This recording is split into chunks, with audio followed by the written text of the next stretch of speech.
Okay guys, so we are here today to talk to you about a new exciting product from Quantum. It's called TB4. So TB4 is our new and latest seating system that is finally going to allow us to do anterior tilt with your patients, and we're really super excited about it. There's a lot of neat innovation in this product that we're going to share with you right now and tell you about the product. The first thing I want to tell you about is that with TB4, you will have to order all 4 power seat functions. So it will be power tilt, up to 50 degrees of power tilt. Power reclining back will go from 85 degrees to 164. You will have dual actuator on the AFP that will elevate up and also have an actuator to articulate it away. And you'll have the seat elevation. So on the Stretto and Edge 3 will be 12 inches of elevation, and on the Forefront 2, you'll have 10 inches of elevation. So the other thing I wanted to tell you about is on the anterior tilt, which we're really excited about, you're going to have 10 degrees at no charge. So you'll be able to go to 10 degrees of anterior tilt. It will not require the chest bar and the knee block. But when you do go up to the 20 degrees of anterior tilt or 30 degrees of anterior tilt, these 2 items will be required, okay? The neat thing about the chest bar is that you will have an option or a function in here to allow you to expand it or decrease it. So you can expand the width and decrease it if you make those little changes to people's armrests. So this will be adjustable. It's also adjustable in height with the collars. On the knee block assembly, actually a little bit lighter than some of the ones that are out there, but you do have the Unilink hardware here. And so you're going to be able to get a lot of adjustment out of the knee block. You can also add for a leg length discrepancy. You could actually extend the mount here away from someone and put a linkage in if you have that leg length discrepancy. And then it's a lot really nice soft padding for the knee block as well. Let's go ahead and talk about how it will go into anterior tilt first. And so I can go through my joystick and go to the tilt icon. You're used to posterior tilt. When you're going into anterior tilt, you're going to bring the chair to its home position or flat. When it gets there, you're going to let go of the joystick, let it go to neutral, and then give it another forward command. You're going to hear a cam lock switch its position to allow to go into anterior tilt. Hold the joystick forward. This is a programmable range, so you can dictate where someone stops in anterior tilt. You will also see an A on the display screen, so you'll know you're in anterior tilt there. But you're also going to know because the seat's going to come forward and your patient's going to be like, what's happening? Once you get to the anterior tilted position, if you want, you can program in a transfer assist position. And so if I let go of the joystick once I get to anterior tilt, I can then push forward again, and it will take you further into anterior tilt. And you can also program the foot plate to go down to the floor. So for those clients, I have a lot of clients that have ALS that can still actually stand up and walk. So this position really allows them to get into the chair and get out of the chair more independently. So this transfer assist position is really nice. To get out of this position, I'm actually going to go to which we haven't talked about yet. What's really exciting about this new product from Quantum is that with the TB4, you're actually going to have 4 memory positions built into this system. And what's neat about that is it's not just 4 positions. There are 4 memory positions, and you're going to have a to and from position, a forward command and a reverse. So if you're following the math here, you're actually going to have 8 different positions you can save in this chair. All right? So just to let you see this, I actually have a memory position saved that will take me into an everyday driving around position. And as you can see, all the actuators move together, and then you're back down again. And so that was moving back down with a synchronized positioning, memory position in position 1. And so it gets you back down to a home position, okay? Also want to talk for a little bit more about the AFP. The new AFP is a dual actuator AFP. So you're going to have one actuator that is going to elevate the leg rest up and a separate actuator that's going to do the articulation of the foot plate away, all right? What's really neat about that, what the engineers came up with was this option that's going to be enabled from the factory called auto speed. And what that means is that as you elevate the leg rest up, it's going to articulate, the 2 actuators are going to move at different speeds so that they end up at the end position at the same time. And so that's going to be a neat feature.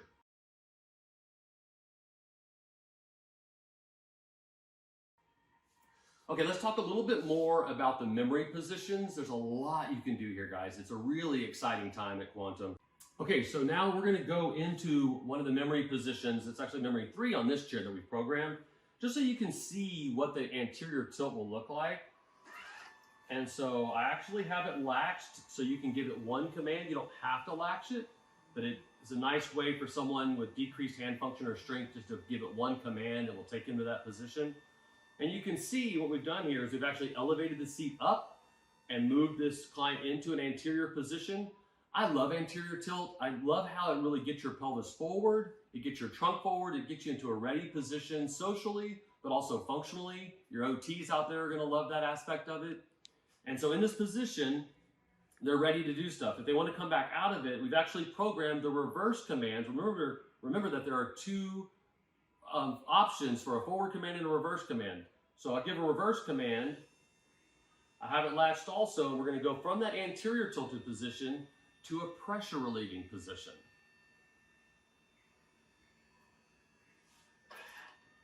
So nice for the user to not have to think about all these actuators and what they're doing and where they're going.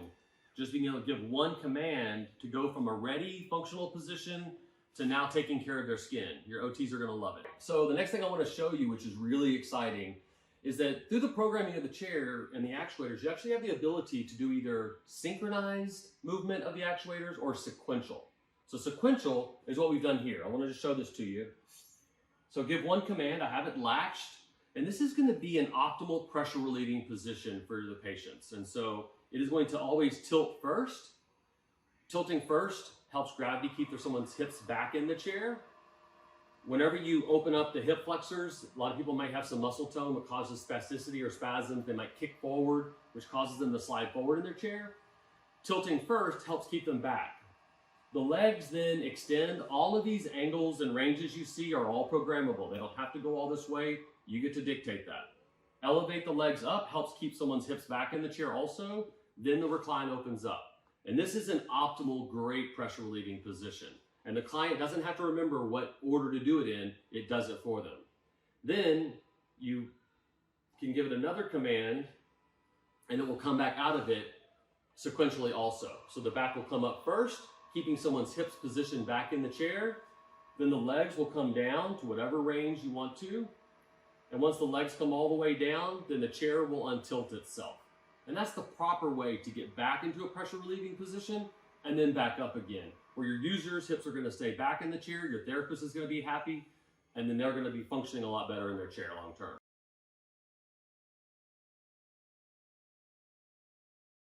Okay, next thing I want to show you, which is so cool and so exciting and so easy. I think ease is what my favorite thing about this, but you can actually teach your user if you want, or teach the therapist how they can set different memory positions, okay? So we're gonna set a position. So I'm gonna put the chair in a position I wanna save. So I'm just gonna use the actuator, the I-access box, and tilt it back some. And I'm gonna bring the backrest back a little bit. And that's just gonna be kind of a hanging out position. And what I can do is hit my home button, and I can go over to settings, go left one more time, and you're gonna see save memory positions available. You can turn this function on or off. It doesn't have to be here, but I like it. And I'm gonna go down to memory 4, and I'm gonna make this position my forward position. Just kidding. Go to the right, and you say, do you wanna save this memory position? And I do, so I'll give it a forward command. Now I just saved this, okay? So now, let's save a reverse position. So I'm still gonna save it in memory 4. I'm gonna bring the backrest up. And this is just gonna be my everyday riding around position, maybe to get under a table at a restaurant. You're really low now. I can go down to memory 4, and I can say this is gonna be my reverse command, and I can hit the joystick forward to save it. Now let's see what we did. So I'm gonna go to memory 4. My forward is a hold. It's gonna take me back to that tilted and opened up back angle position. That's the one I just saved. And if I give it the reverse command, we made the reverse command coming all the way down, ready to get up under a table or a desk. That's how easy it is to save these memory positions, guys.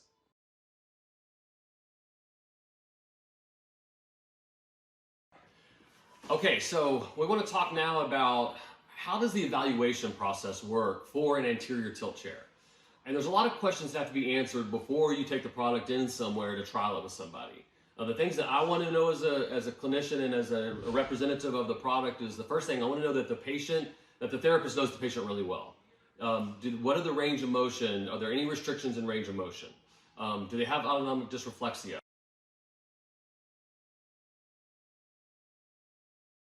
When they come up, have they been sitting up recently? Are they used to that position? What is their like manual muscle tests? I want to know some testing of their trunk and sitting on the mat. I want to know how much support do they need.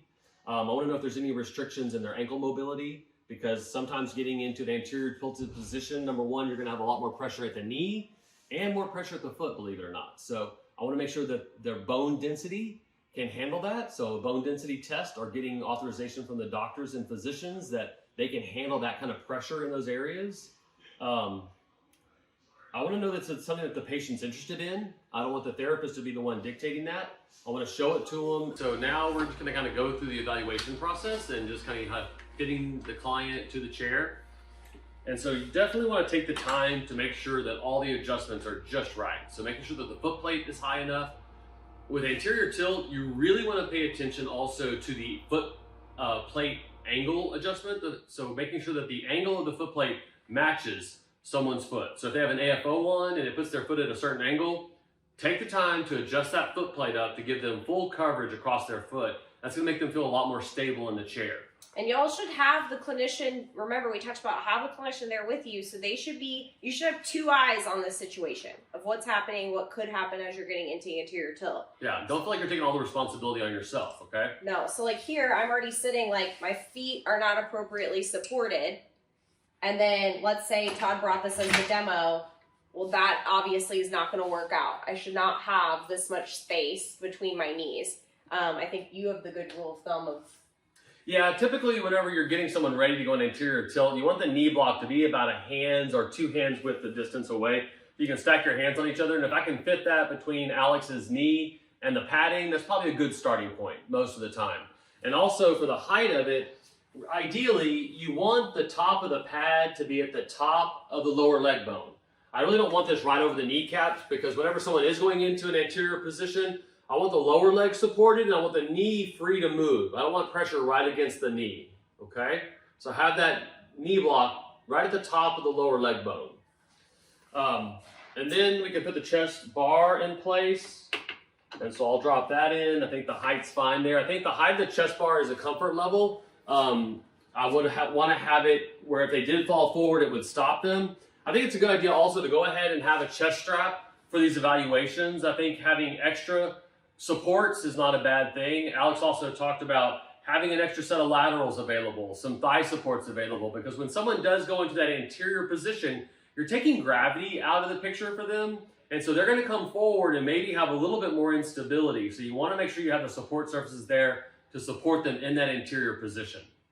And just know, this isn't the programming guides and things, but just know if you make any adjustments to the lower leg rest, like Todd's about to make some adjustments on me, what we would technically need to do is go back into my programming, and I would need to redo, teach elevate versus AFP, teach anterior tilt and transfer position to make sure there's safety as far as where my AFP is going. I'm not digging it into the floor, If you make any changes, just know you're going to need to make those programming adjustments most likely too, just for the safest situation in regards to where that AFP is in space. Yep. And I think during the evaluation process, when you start moving the client, just talk them through it. I'm a good old Southern boy, so I'm a toucher. So I always have my hand on someone's shoulder. I always ask permission. Is it okay, if I have my hand here? It just makes me feel more comfortable. It'll make sure you feel comfortable going into this position. And so talk them through it and go slowly. There's no need to rush through this, okay? This is a really neat design because we were making the adjustment, because I really do, like I said before, I want the top of this knee block to come at the top of her lower leg bone. I don't want it over her kneecap. So I adjusted the hardware here as low as I could get it, and it wasn't low enough, but then I realized this is on a round tube, so you can actually take the pad and just rotate it around. So there's quite a bit of adjustment here, but we are gonna have to add some linkages here to get it in closer to her knee. So when she does come into anterior tilt, I don't want her sliding forward in the system. So this is really going to help hold her back in the chair. And so Todd also appropriately adjusted my footrest height to make sure I was making good contact there. Obviously, I would always recommend, like we talked about, just the chest strap, because just in case, this isn't really going to do much for me depending on somebody's trunk control. So just make sure they have that. So now we're going to go into anterior tilt and kind of talk about what would that look like if I'm the client and Todd was kind of walking me through what to expect. People are going to be very nervous, just like people are nervous when they're tilting back for the first time. Also, just know your clinician should be there and be watching for signs of things like dysreflexia, hypotension where they're going to pass out, their legs moving in a position that's not appropriate, so needing to stop. So somebody else also needs to have their eyes on the client while you are also working with the client and watching how they respond. The other thing that you might want to do when you're moving someone into anterior tilt is also have a blood pressure machine there. So have a blood pressure cuff, have it on the client, on the patient, so you can monitor their blood pressure throughout the process. You might get to like 5 degrees of anterior tilt, check the blood pressure, make sure it hasn't dropped very much, and then you can go into 10 degrees, check the blood pressure again. So that's a good tool to have if someone is concerned about that. Okay, sorry. And that's obviously that's where you're going to be programming for that individual. Todd and I are showing you on a chair that's programmed right now. So when you're programming it, obviously you're going to have the ability to individually kind of go into that setting. So I'll just come back down to kind of our home position, and then I guess we can just go into anterior through anterior tilt. Yep. Okay, so we'll just pretend Todd is setting me up into an anterior position. Yep. Okay, so just talking to the patient, saying, okay, Alex, what we're going to do is I'm going to slowly move you forward and up into the chair, okay, into the system. So we're just going to go like this. That goes into posterior tilt. So I'm going to come down. If you remember, guys, earlier, get to neutral, stop, and then push forward again. You'll hear the cam lock switch positions, and we'll start going. And so what I'm going to do is just go a little bit and just check in. How are you feeling? I feel okay. Feel okay? Do you feel like your backrest is too far forward? I feel like I'm gonna fall forward? Okay, yeah. So let me just bring you back a little bit. So you can make little adjustments as you're transitioning up and just check in. This is where the chest strap will probably also make her feel more stable and more comfortable. But that looks better to me. Does that feel more comfortable? You feel more stable there? And then just so y'all know, this is where I'm recommending get in the system and do this yourself. Like right now, I can tell sitting here, my feet feel too tucked under. I kind of feel like I'm sliding forward because I can feel that. So I would recommend sliding somebody's feet a little bit out because that's going to give them a little bit more stable base. Not significantly, but like right there is great. All right, we're going to go a little bit further. Okay. And I just go a little bit at a time. There's no rush here. What's nice is that in this position, she can still drive around. So from 0 all the way up to 10 degrees, up to 20 degrees, you can still move at a reduced speed. And so that's nice functionally to get around my kitchen or do whatever you need to do at the grocery store, grab things off a cabinet, off a shelf. You still doing okay? Yeah. You wish the back angle was back a little bit? Or do I feel a little forward. Yep. That's better. Okay. It kind of brings I feel like I crunched forward again. Yep. That's probably a good position there. Let's stay here for a little bit. How's the pressure at your knee? Can you feel pressure? No. No? Okay. So then I'll palpate it and make sure I can get my hand in there and just feel. But that doesn't look like too much pressure. If your padding is like pancake thin, probably too much pressure. So you want to be able to feel in there and see. And then it's a good rule of thumb that once you take that off, if you're able to like pull somebody's, pants up to their knee, just check for red marks. Those red marks should go away in like 20 minutes. The redness is normal, but it should relieve itself. Yeah, you will definitely see redness there because really almost all of her weight right now is pushing up against the knee block.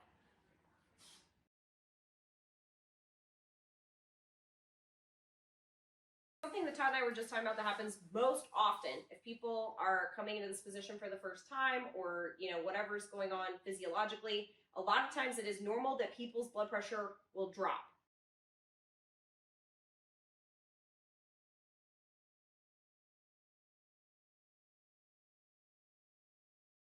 They will get lightheaded, they will feel dizzy, they're going to feel like they're going to throw up.